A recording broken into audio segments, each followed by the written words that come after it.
sua casa e dá uma salva de palmas ao Senhor, dizendo a Ele assim: Senhor, a Ti a glória, a Ti a honra. O Senhor merece, querido, esse louvor da sua vida.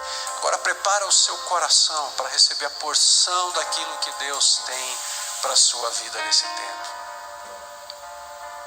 Certamente eu e você estamos celebrando uma Páscoa diferente, né? Eu não me lembro na minha história de vida de não ter ido à igreja num dia de Páscoa. Não me lembro também de ter a minha casa vazia, né, no dia de Páscoa. Então, por causa desse isolamento social, estou eu e a Cleusa somente aqui em casa. Também, com certeza, eu estaria lá na igreja com você para fazer o que no Ocidente a gente faz, quer dizer, Feliz Páscoa. Ou para dizer como os orientais fazem, né? Jesus Cristo ressuscitou, verdadeiramente Ele ressuscitou. Mas o que esse distanciamento social está provocando em nós é, na verdade, uma busca pela essência, uma busca por aquilo que realmente tem valor. E é interessante que nesse contexto aparecem umas discussões que não têm muito sentido. Eu estava lendo a respeito das discussões que os judeus estavam fazendo a respeito da celebração da Páscoa judaica. E nessa discussão eles estavam vendo, é possível, é kasher, ou seja, é válido, santo, fazer a Páscoa por sistemas eletrônicos, porque os judeus mais ortodoxos acreditam que nas festividades que são sábados de descanso, eles não podem nem ligar a energia elétrica. Então, como é que poderiam ligar um computador? E aí ficamos discutindo, pode ou não pode? Até no meio da nossa denominação houve um grande debate, uma discussão para saber se podíamos ou não celebrar a ceia do Senhor, como vamos celebrar daqui a pouquinho, né, com você, com os seus aí na sua casa, e nós aqui, e todos nós na mesma visão de fé, no mesmo sentido de temor do Senhor. Bom, então o que de fato é essencial nesse contexto? E é por isso que eu gostaria de, nessa manhã de Páscoa, olhar para um dos textos básicos sobre a ressurreição de Jesus e tentar aprender com ele aquilo que de fato é o mais importante sobre a Páscoa de Jesus. E o texto que eu queria ler é 1 Coríntios, capítulo 15, versículos 12 a 26. É um texto relativamente longo, mas vale a pena a gente ler. Diz assim a Bíblia: se a nossa mensagem é que Cristo foi ressuscitado, como é que alguns de vocês dizem que os mortos não vão ressuscitar? Se não existe a ressurreição de mortos, então quer dizer que Cristo não foi ressuscitado. E se Cristo não foi ressuscitado, nós não temos nada para anunciar e vocês não têm nada para crer.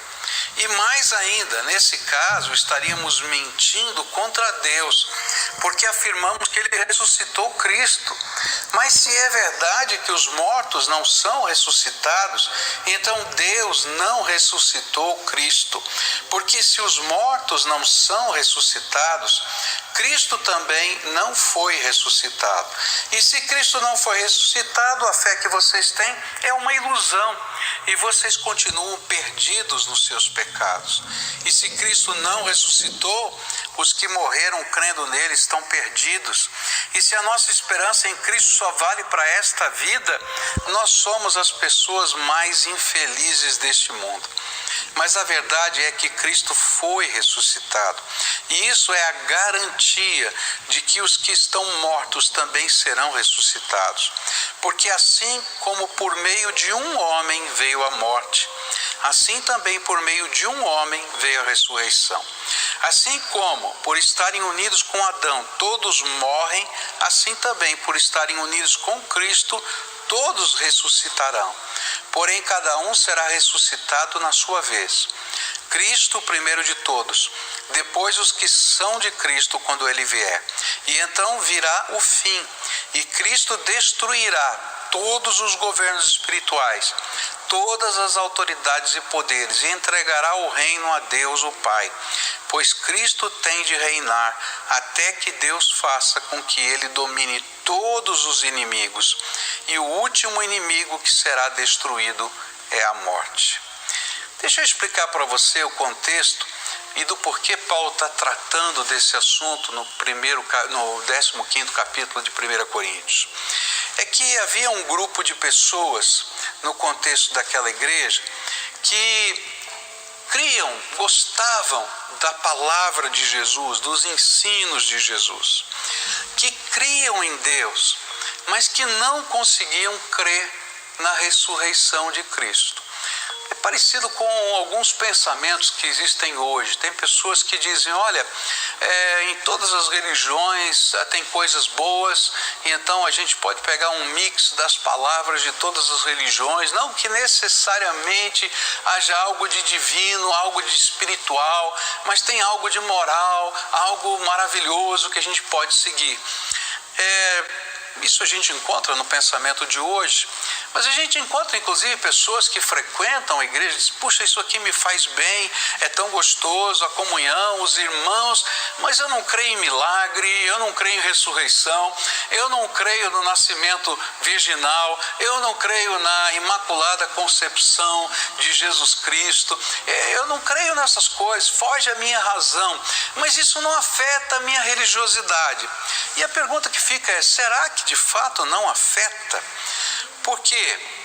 Porque a Bíblia vai dizer para a gente, tá, que as pessoas que pensavam assim naquele tempo estavam perdendo o sentido da essência da obra de Cristo. Jesus Cristo morreu e ressuscitou para a nossa salvação. E assim Paulo, nos primeiros 11 versículos desse texto que nós não lemos, ele apresenta algumas provas da ressurreição. Ele está preocupado em dizer, olha, Jesus ressuscitou. E quais são as provas? As provas são as testemunhas. As mais de 500 pessoas que viram de uma única vez, os apóstolos que viram, tocaram nele, apalparam nele, e ele vai dando lá uma lista de pessoas que tiveram contato, dizendo, olha, eles estão vivos, você pode falar com eles, você pode checar as fontes. Mas aí ele para com isso e começa a trabalhar teologicamente. Por que é tão importante a ressurreição na fé cristã? Como é que é impossível ser de fato um cristão sem crer na ressurreição do Senhor Jesus? E a primeira prova que ele dá de que isso é essencial é a prova da mensagem do Evangelho. A mensagem do Evangelho que era pregada pelos apóstolos era exatamente essa. Se você ler o livro de Atos dos Apóstolos, você vai perceber o que os apóstolos pregavam. Olha, Jesus Cristo é o Messias de Deus, Filho do Deus vivo, Deus encarnado, que tomou o nosso lugar na cruz, morreu por nós, ao terceiro dia ele ressuscitou dentre os mortos. E sabe, se o centro da mensagem dos apóstolos era a ressurreição, e se a ressurreição fosse uma mensagem mentirosa, então toda a palavra do Evangelho também seria mentira. E esse é o argumento do apóstolo Paulo. Olha, se você não consegue crer na ressurreição, então toda a mensagem que nós anunciamos é uma grande ilusão e uma grande mentira. E ele vai dizer, se a nossa mensagem é que Cristo foi ressuscitado, como é que alguns de vocês dizem que os mortos não vão ressuscitar? Se não existe a ressurreição dos mortos, então quer dizer que Cristo não foi ressuscitado. E se Cristo não foi ressuscitado, nós não temos nada para anunciar e vocês não têm nada para crer. Se você não consegue crer que Jesus ressuscitou, então eu quero dizer para você, você não é um cristão. Por quê? Porque a base da pregação cristã é que Cristo morreu pelos nossos pecados, mas ao terceiro dia ele ressuscitou, e ele é a garantia da nossa salvação. É interessante porque anos atrás eu estava conversando com uma pessoa que cria na mensagem espírita. E é interessante que na mensagem espírita existe um livro, né, que é a base do conhecimento espírita, que é o Evangelho segundo Allan Kardec, onde ele faz uma reinterpretação dos evangelhos à luz da filosofia do pensamento espírita. E é interessante que dentro desse pensamento, Jesus não é o Filho de Deus. Jesus não ressuscitou. Eles creem que Jesus é o último éon, no sentido de que ele é aquele ser humano que já morreu e reencarnou tantas e tantas vezes, que chegou no ponto máximo da cadeia de evolução possível. E nesse contexto é que vai sendo apresentado Jesus. E foi interessante porque ele disse: não, eu sou cristão espírita. Eu falei: bom, então quem é o Jesus que você crê? Ele começou a colocar os pontos da doutrina espírita. E eu disse: olha, do cristianismo, Jesus é esse. E ele disse: então esse não é o meu Jesus. Eu falei: de fato, esse não é o Jesus da Bíblia. Quero dizer para você, Jesus Cristo ressuscitou. E ele é a garantia que toda a mensagem do Evangelho proclamada pelos apóstolos é vida e verdade. Se a gente tirar a ressurreição do cristianismo, não sobra mensagem. Ele vai ser como qualquer ser humano, como qualquer outro filósofo, como qualquer outro pensador. Mas a Bíblia vai dizer que ele é único. E o que faz Jesus ser o único, e o único que é o caminho, a verdade e a vida, é porque ele, o Deus encarnado, que tomou o nosso lugar na cruz do Calvário, que se deu para perdão dos nossos pecados, venceu a morte, venceu o pecado, venceu o inferno, ressuscitou o terceiro dia, e é ele que intercede por nós. Ele, ressuscitado, é aquele que garante o Evangelho para nós. Por isso a minha fé está firmada no Cristo que ressuscitou. E eu queria desafiar você a viver uma fé que vai além da normalidade de um Cristo que é um grande pensador, de um grande filósofo, e crer nele como a segunda pessoa da Trindade, aquele que foi o primeiro a iniciar a ressurreição que um dia todo ser humano terá para ter o seu destino eterno, porque ele é a garantia da mensagem do Evangelho. Uma segunda coisa que Paulo vai colocar aqui para nós é que a ressurreição é essencial, porque ela é a prova de que existe, com certeza, vida eterna. E esse é o argumento do apóstolo Paulo, dos versículos 15 a 18, onde ele diz assim: e mais ainda, nesse caso estaríamos mentindo contra Deus, porque afirmamos que ele ressuscitou Cristo. Mas se é verdade que os mortos não são ressuscitados, então Deus não ressuscitou a Cristo. Porque se os mortos não são ressuscitados, Cristo também não foi ressuscitado. E se Cristo não foi ressuscitado, a fé que vocês têm é uma ilusão, e vocês continuam perdidos nos seus pecados. Se Cristo não ressuscitou, os que morreram crendo nele estão perdidos. Qual é o argumento do apóstolo Paulo aqui? Se Cristo não ressuscitou, então não existe vida eterna. Sabe, a mensagem do Evangelho, e se você ler os Evangelhos, você vai ver que Jesus prometeu a vida eterna. Ele prometeu que a fé que ele propõe, a mensagem da boa esperança, é a certeza de que a nossa vida não termina no túmulo, que há alguma coisa além, e que esse além está sendo preparado pelo Senhor Jesus.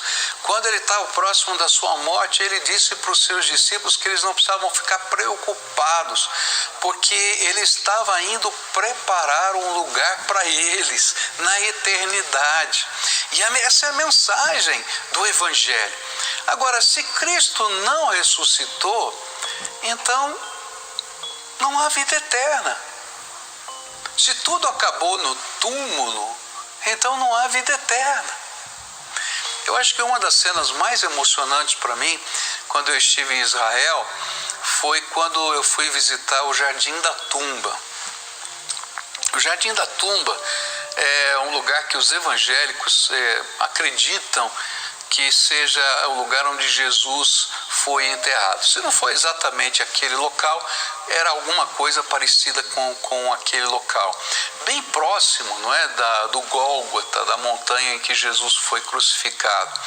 E quando a gente vai naquele lugar, tem uma pedra grande, tem um túmulo cavado na rocha, como a Bíblia diz, uma rocha calcária, mas tem uma placa naquela entrada: ele não está aqui, Jesus ressuscitou. E eu acho que foi um dos momentos mais emocionantes, porque a gente não vai para aquele lugar para encontrar Jesus. A gente vai para aquele lugar para constatar que um dia uma tumba como aquela ficou vazia, que os anjos testemunharam que Jesus havia ressuscitado, que os panos foram largados ali, que é onde ele tinha sido enfaixado naquele lugar, e que as pessoas puderam olhar e dizer: o que está acontecendo? E depois ainda naquele jardim ele encontrou-se com Maria, não é? E Maria pôde levar a mensagem aos outros discípulos. Depois disso, ele foi visitar os discípulos naquele lugar em que ele tinha dito que eles deveriam aguardá-lo. E ainda aqueles dois no caminho de Emaús, que estavam desiludidos e tinham ido embora para suas casas, para os seus vilarejos, ele foi buscá-los e se revelou a eles. Depois disso, ele foi e marcou encontro com todos eles na Galileia. E ali outra vez, na pesca maravilhosa, se revelou ressuscitado. E a Bíblia diz que ao longo de 40 dias ele foi se revelando àqueles que estavam vivos, de que ele estava ressuscitado dentre os mortos. E diante dos olhos dos discípulos ele subiu aos céus, ascendeu aos céus, falando para eles que deveriam permanecer naquela cidade de Jerusalém até que o Senhor derramasse sobre eles o Espírito Santo. Sabe, se Cristo não ressuscitou, então não existe vida eterna. Não vai haver ressurreição dos mortos. Jesus é a garantia da promessa de que um dia cada um de nós nos encontraremos com o Senhor, se Ele for o Salvador das nossas vidas. Que um dia todos os seres humanos se encontrarão com Ele, não mais só como Salvador, como justo juiz que há de julgar grandes e pequenos, como diz a Bíblia. Mas se Cristo não ressuscitou, então isso é uma grande ilusão, é uma grande mentira. E é por isso que alguns dizem: eu não creio em nada disso. Mas eu quero dizer para você que uma das maiores provas da ressurreição de Jesus é que quando a gente recebe Jesus como Senhor e Salvador da nossa vida, o Cristo ressuscitado vem, invade a nossa alma, passa a morar dentro do nosso coração e Ele se revela às nossas vidas. Eu não vivo uma ilusão, eu vivo o Cristo ressuscitado na minha vida. Há uma grande diferença entre você ser um religioso e ser um verdadeiro cristão. Quando eu tinha dúvidas sobre a minha fé, e entre as dúvidas da fé que brotaram no meu coração, havia uma especial. O que fazia a fé que eu tinha herdado dos meus pais, que tinha sido semeada por eles no meu coração, as orações que eles faziam, será que aquilo não era apenas um rito religioso? Por que eu tinha que crer nessas coisas? Eu me lembro que eu fiquei com isso meu coração tão apertado durante algum tempo. Até o dia em que alguém falou que Jesus falava com ele. E eu disse: espera aí, mas se Jesus fala, eu quero experimentar isso na minha vida. E sabe, se hoje sou um pastor, não é porque eu recebi uma herança, é porque um dia, lá no meu quarto, de joelhos, na beira da minha cama, eu tive um encontro pessoal com Jesus Cristo. e o Cristo que ressuscitou tocou a minha alma. E sabe o que é gostoso? É que todos os dias, quando eu entro na presença dele em oração, as orações não são apenas as repetições de palavras ou, quem sabe, a ansiedade sendo colocada no ar, mas é uma visitação, é um diálogo entre o Cristo que ressuscitou e o ser humano que sou eu. Se Cristo não ressuscitou, então cada dia do meu encontro com Ele é uma grande ilusão, é uma grande mentira. E eu não posso ter esperança nenhuma para o futuro e para a vida eterna. A terceira coisa que eu queria colocar é que Paulo vai dizer para a gente no versículo 19 algo tremendo. Ele vai dizer assim: se a nossa esperança em Cristo só vale para esta vida, nós somos as pessoas mais infelizes deste mundo. E por que Paulo está falando sobre isso? Porque se Cristo não ressuscitou, então a fé cristã é uma grande ilusão. E mais ainda, essa é uma ilusão que nos faz ser infelizes e pessoas dignas de pena. Por quê?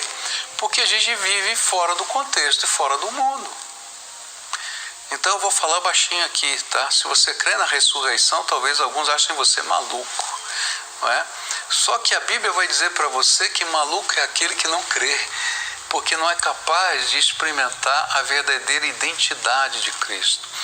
O que a Bíblia está dizendo é assim: se você quer entender a dignidade da vida cristã, você não vai encontrar essa dignidade nos erros e acertos que você faz.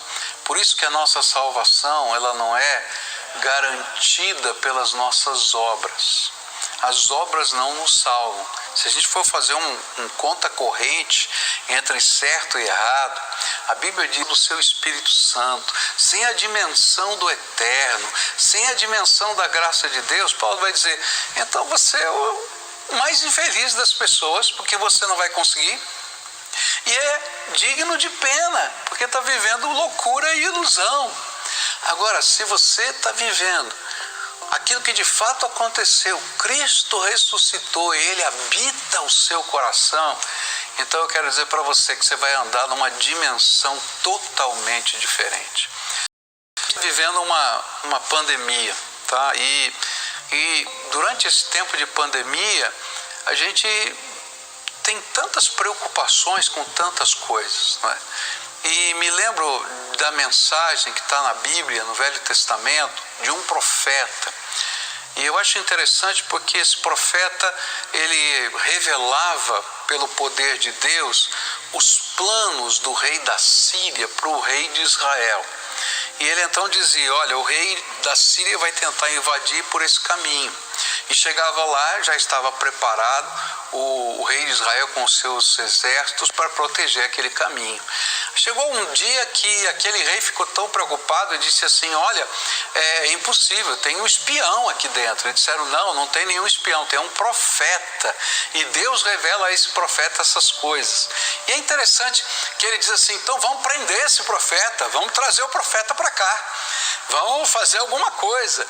E manda um exército para lá. E quando chegam os exércitos na pequena cidade onde morava aquele profeta, o ajudante do profeta, o empregado daquele profeta, vem desesperado e diz, profeta, vamos embora daqui, tem um exército para prender. Fala, não, fique tranquilo, porque tem mais gente do nosso lado do que contra nós. E aí aquele ajudante pensou assim, mas como? De que jeito? Nós estamos sozinhos aqui. E aí ele fez uma oração, o profeta fez uma oração.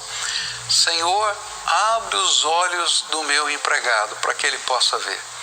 E ele começou a ver aquilo que os olhos naturais não podiam ver. Os anjos do Senhor, as carruagens de fogo.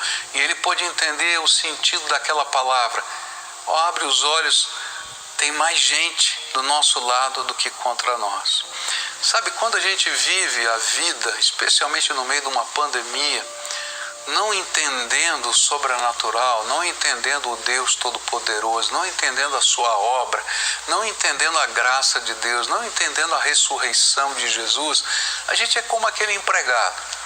A gente olha o cenário e fica em desespero. E a gente diz assim, e agora? O que é que vai ser? Mas se eu creio no Cristo ressuscitado, e se os meus olhos podem ser abertos pela presença gloriosa daquele que ressuscitou ao terceiro dia e levantou-se, eu saio da sexta-feira da paixão, do desespero, e olho para a glória do céu que invade a minha vida. Nesse dia de Páscoa, eu queria convidar você a não ser apenas um religioso, a não ser apenas aquele que segue algumas tradições, mas eu queria convidar você a viver uma experiência pessoal com o Cristo que ressuscitou. Eu quero desafiar você a aprender a conhecer a voz dele, a ouvir ele falando com você. Eu quero convidar você a abrir um lugar dentro da sua alma para Jesus ressuscitado entrar, invadir, tocar, mexer. Eu quero convidar você para ter os seus olhos abertos para enxergar o que Deus está fazendo no meio dessa confusão do mundo, para ter um discernimento diferente. E por isso, daqui a pouquinho, logo depois dessa música, eu vou convidar você para a gente orar junto. E nessa oração eu vou desafiar você a colocar Jesus ressuscitado no centro do seu coração. A convidar Jesus ressuscitado para entrar na sua casa, para que a paz dele esteja lá. A convidar Jesus ressuscitado para fazer diferença e ser a garantia da mensagem do Evangelho na sua vida.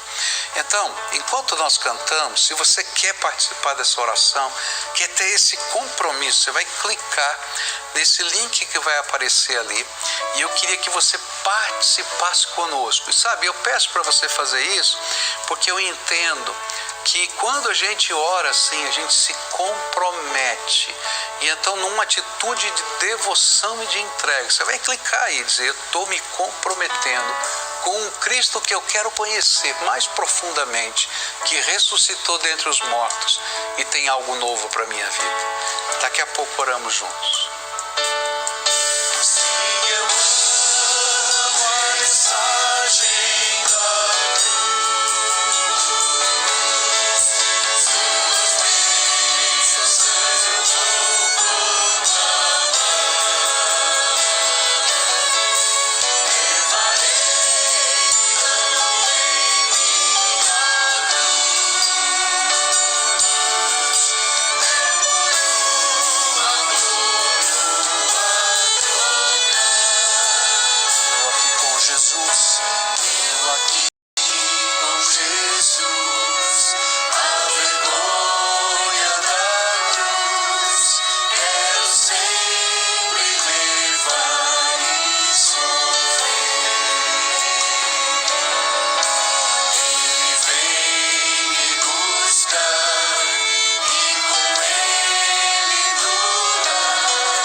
Vamos orar juntos? Você clicou aí, colocou a sua decisão, então agora coloca a tua vida, o teu coração. Se você tiver com algumas pessoas da sua família, dá a mão para essas pessoas da família e a gente vai orar agora. Eu quero pedir que Deus abençoe e que o Cristo ressuscitado se revele, seja o Salvador, o garantidor das suas promessas na sua vida. Oremos assim. Pai querido, em nome de Jesus, olha para esse teu filho, olha para essa tua filha. Eu não sei o que eles estão passando agora, Pai, mas a palavra da mensagem do Evangelho é que o Senhor morreu e ressuscitou para a nossa salvação. E que o Senhor está vivo, que o Senhor não está mais pregado na cruz, nem na tumba, mas que o Senhor tem algo novo para nós. E então eu quero te pedir, Jesus, revela a tua presença agora na vida dessas pessoas. Entra no coração, entra na alma, passeia na casa, toca, abraça. Se tiver alguém vivendo angústia, que nessa hora sinta a paz do Senhor Jesus. Se tiver alguém, Senhor, preocupado, que venha agora a direção e a iluminação do Senhor. Se tiver alguém oprimido pelas pressões diversas, que ele possa ver como aquele empregado do profeta, que tem mais gente do nosso lado. Os anjos do Senhor se acampam ao redor daqueles que o temem e os livra. Senhor Jesus, vem agora e abençoa, visita, se revela. Seja tu, Senhor, o garantidor de cada uma das promessas feitas nas Escrituras Sagradas, Senhor. Abençoa e salva, abençoa e cura, abençoa e transforma, abençoa, Senhor, e dá paz. É aquilo que oramos no teu nome, Jesus. Amém e amém, Senhor. Bom, agora no final desse sermão, eu queria convidar você que crê no Senhor Jesus Cristo, que já fez a sua entrega, como hoje fizemos aqui, que já deu a sua pública profissão de fé, já foi batizado conforme a palavra de Deus orienta, a partilhar conosco de um memorial instituído por Jesus, a ceia do Senhor. E eu vou me aproximar da minha esposa que está aqui e nós montamos uma pequena mesa para celebrar a ceia e eu vou convidar você para participar com a gente, junto com tantos outros em tantos lugares que vão estar participando junto. Vem comigo, nós vamos participar juntos. Nessa Páscoa diferente, eu espero que você tenha montado também a sua mesa da celebração da ceia, como nós também montamos aqui, eu e Cleus. E nós vamos celebrar juntos. E não estaremos sozinhos, porque estaremos junto com você na sua casa e tantos outros irmãos em tantas casas diferentes, celebrando a comunhão de Jesus Cristo nesse dia da sua ressurreição. Celebre conosco. Enquanto adoramos ao Senhor, enquanto cantamos essa canção, você vai acompanhar essas famílias todas também que já enviaram as fotos para a gente aqui. E aquelas que a gente vai conseguir colocar são inúmeras, graças a Deus, muita gente enviou. Mas enquanto adoramos, nesse espírito agora de comunhão, em contrição ao Senhor, chega pertinho da família, onde você preparou o local aí para celebrarmos juntos e cante com